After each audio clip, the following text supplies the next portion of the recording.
Selamat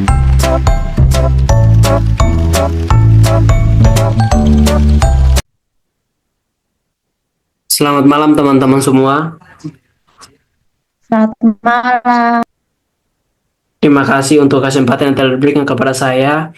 Saya mahasiswa atas nama Harifia Dolorosa Talena Lain Moi dengan NIM 2201050019. Di sini saya akan mempresentasikan proposal penelitian saya dengan judul Penggunaan Laboratorium Virtual PET untuk meningkatkan hasil belajar fisika siswa kelas 10 MIPA 2 SMA Negeri 1 Rote Berdaya pada materi listrik arus searah.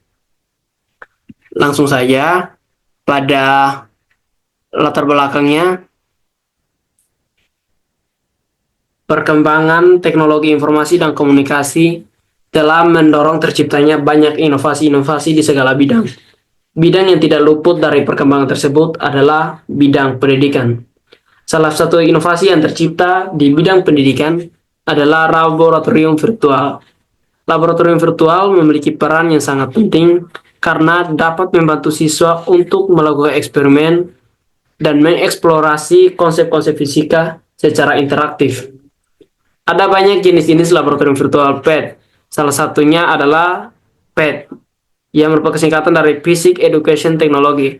Adalah sebuah platform yang menyediakan berbagai simulasi interaktif untuk mempelajari konsep-konsep dalam bidang sains dan matematika. Nah, hasil belajar sendiri adalah indikator keberhasilan siswa dalam memahami dan menguasai materi yang diajarkan. Hasil belajar yang meningkat atau tidak itu dapat bergantung pada pendekatan dan model pembelajaran yang digunakan. Oleh karena itu, melalui beberapa pertimbangan di atas, saya memilih untuk meneliti dengan judul Penggunaan Laboratorium Virtual PET untuk meningkatkan hasil belajar fisika siswa kelas 10 MIPA 2 SMA Negeri 1 Rote Berdaya. Yang berikutnya, rumusan masalahnya. Nah, rumusan masalah yang saya pilih yakni apakah dengan menggunakan virtual laboratorium PET dapat meningkatkan pemahaman siswa pada pelajaran fisika khususnya pada materi listrik arus searah. Nah, untuk tujuan penelitiannya adalah untuk mengetahui apakah dengan menggunakan virtual laboratorium dapat meningkatkan pemahaman siswa pada mata pelajaran fisika khususnya pada materi listrik arus searah. Nah, ada pemanfaat penelitian. Yang pertama, bagi siswa, memungkinkan siswa untuk memvisualisasikan konsep-konsep fisika yang abstrak sehingga meningkatkan pemahaman mereka. Sedangkan untuk guru sendiri, memiliki alternatif metode pembelajaran yang lebih menarik dan efektif. Ada batasan penelitiannya. Yang pertama, geografis. Penelitian ini dilakukan di SMA Negeri 1 Rote Berdaya, sehingga hasil penelitian mungkin tidak dapat digeneralisasikan untuk di wilayah sekolah di wilayah lain atau sekolah dengan karakteristik berbeda. Yang pertama, subjek. Subjek penelitian ini hanya melibatkan semua siswa kelas 10 MIPA 2 dan tidak melibatkan siswa dari jenjang pendidikan lain. Metodologi penelitian yang digunakan meliputi penelitian tindakan kelas yang dilakukan dengan beberapa siklus dengan desain penelitian, observasi, dan hasil tes. Nah, untuk aspeknya, aspek yang diteliti adalah penggunaan laboratorium virtual PET untuk meningkatkan hasil belajar fisika siswa. Oke, untuk tinjauan pustaka. Yang pertama, laboratorium virtual. Laboratorium virtual adalah sebuah platform interaktif yang memungkinkan pengguna untuk melakukan eksperimen dan simulasi kegiatan laboratorium tanpa harus berada di lokasi fisik. Nah, memiliki laboratorium virtual memiliki banyak keunggulan. Yang pertama, aksesibilitas, yakni memungkinkan siswa atau pengguna untuk mengakses materi dan melakukan eksperimen di mana saja dan kapan saja. Yang kedua, biaya yang efektif.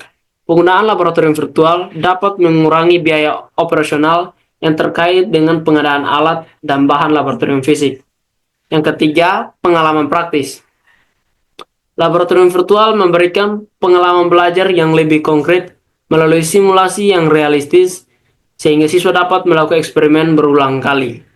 Oke, yang berikutnya adalah simulasi PET. PET, Physics Education Technology, adalah sebuah proyek yang menyediakan berbagai simulasi interaktif gratis untuk mempelajari konsep-konsep dalam fisika, kimia, biologi, dan matematika. PET memiliki sejumlah fitur yang menjadikan alat yang sangat berguna untuk pendidikan. Simulasi interaktif, PET menawarkan lebih dari berbagai simulasi interaktif yang dirancang untuk memvisualisasikan konsep-konsep abstrak dan ilmu pengetahuan. Yang kedua,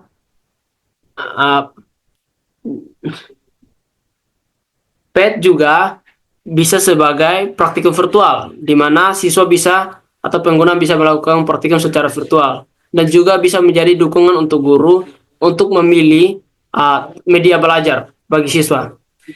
Yang berikut adalah hasil belajar. Hasil belajar adalah indikator keberhasilan siswa dalam memahami dan menguasai materi yang diajarkan. Hasil belajar mencakup beberapa aspek penting. Yang pertama, pemahaman konsep. Yang kedua, penguasaan keterampilan. Yang ketiga, pengembangan sikap dan moral. Dan beberapa faktor juga yang menjadi pengaruh hasil belajar, yakni kualitas pengajar, motivasi siswa, lingkungan belajar, dan juga metode atau model pembelajaran yang digunakan. Nah, yang berikutnya adalah penelitian tindakan kelas. Penelitian tindakan kelas adalah suatu pendekatan yang dilakukan oleh guru di dalam kelas untuk memperbaiki dan meningkatkan proses pembelajaran. Nah, adapun langkah-langkahnya meliputi perencanaan atau planning. Yang kedua, pelaksanaan tindakan atau acting. Yang ketiga, melakukan pengamatan, observing. Yang keempat, refleksi atau reflection. Oke, berikutnya kita masuk ke bab 3, metode penelitian. Jenis penelitian.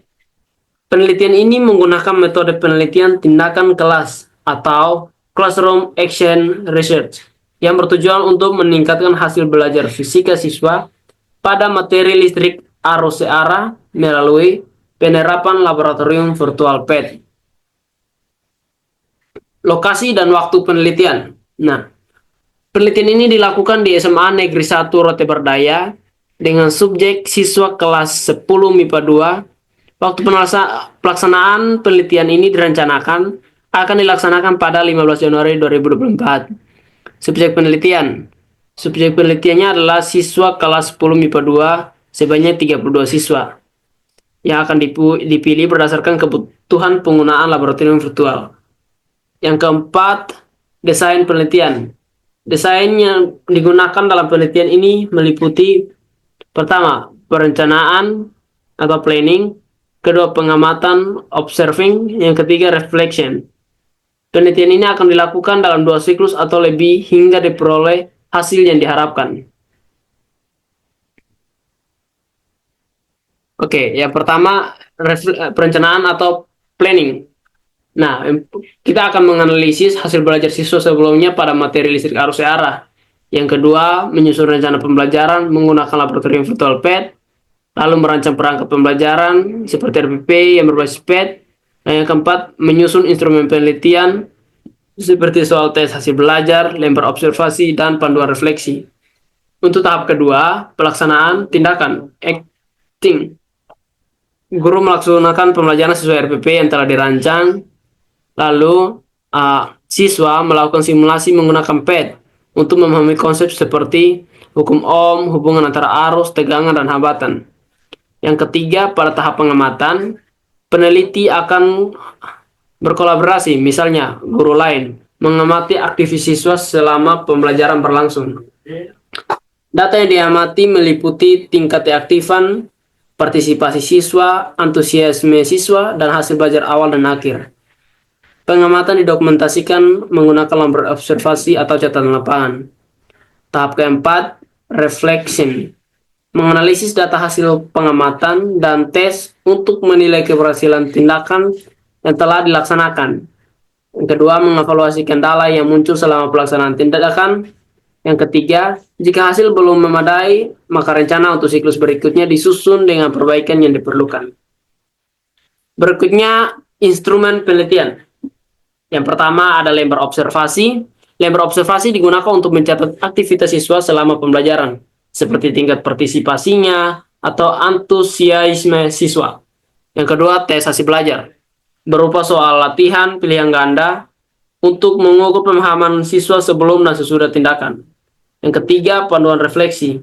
Pondok refleksi digunakan untuk mengevaluasi efektivitas tindakan yang telah dilakukan.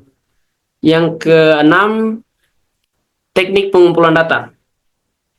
Data dikumpulkan melalui tes hasil belajar yang dilakukan dengan sebelum tindakan pretest dan setelah tindakan post-test. Observasi dilakukan selama pembelajaran untuk mencatat respon dan interaksi siswa. Lalu ada dokumentasi.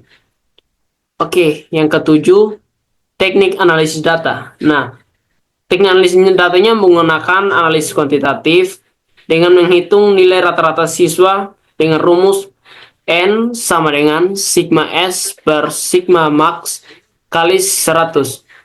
Nah, dengan N adalah nilai rata-rata, sigma S adalah jumlah skor yang diperoleh siswa, max adalah jumlah skor maksimum yang akan diperoleh, lalu dikali dengan 100. Yang berikutnya adalah indikator keberhasilan. Penelitian ini dinyatakan berhasil jika 75% siswa mencapai nilai 70 pada saat post-test dibandingkan dengan pre-test. Baik, demikianlah presentasi dari saya. Kesempatan saya berikan kepada teman-teman semua untuk bertanya atau memberikan kritik, saran untuk saya demi perbaikan saya ke depannya. Terima kasih. Apakah ada? Baik, terima kasih untuk kesempatannya. Dari saya, perkenalkan saya Vilendun. Pertanyaan dari saya, mengapa penelitian ini harus dilaksanakan di kelas 10 MIPA SMA Negeri 1 Rote Barat? Terima kasih. Oke, baik. Jadi saya akan langsung menjawab pertanyaan dari Saudara Ilen. Yang pertama, mengapa di kelas 10 MIPA 2? Karena materi yang dipelajari itu adalah materi yang dipelajari oleh siswa-siswi di kelas 10, khususnya pada kelas MIPA 2. Yang berikutnya, kenapa harus di SMA Negeri 1 Rote Berdaya? Oke, jadi setelah saya mengevaluasi, saya melakukan survei di beberapa siswa-siswi yang bersekolah di SMA Negeri 1 dan ada juga beberapa guru. Saya tanya mengenai ketersediaan laboratorium di sana. Dan ternyata di sekolah tersebut itu tidak memiliki laboratorium. Sehingga siswa-siswi itu tidak dapat melakukan praktikum dan tidak dapat memvisualisasikan apa yang mereka pelajari. Oleh karena itu, saya melakukan penelitian di sana agar saya melihat apakah dengan menggunakan laboratorium virtual ini, siswa bisa hasil belajar siswa itu bisa meningkat. Lewat siswa bisa tahu, oh ternyata kalau pelajaran ini itu realnya begini, karena setelah melakukan praktikum. Di satu sisi juga bisa menjadi referensi bagi guru untuk memilih media pembelajaran begitu. Oke, mungkin itu saja dari saya. Bagaimana? Apakah ada tanggapan balik? Baik, terima kasih jawabannya. Sekian dari saya. Oke, baik. Terima kasih juga. Selanjutnya, apakah masih ada?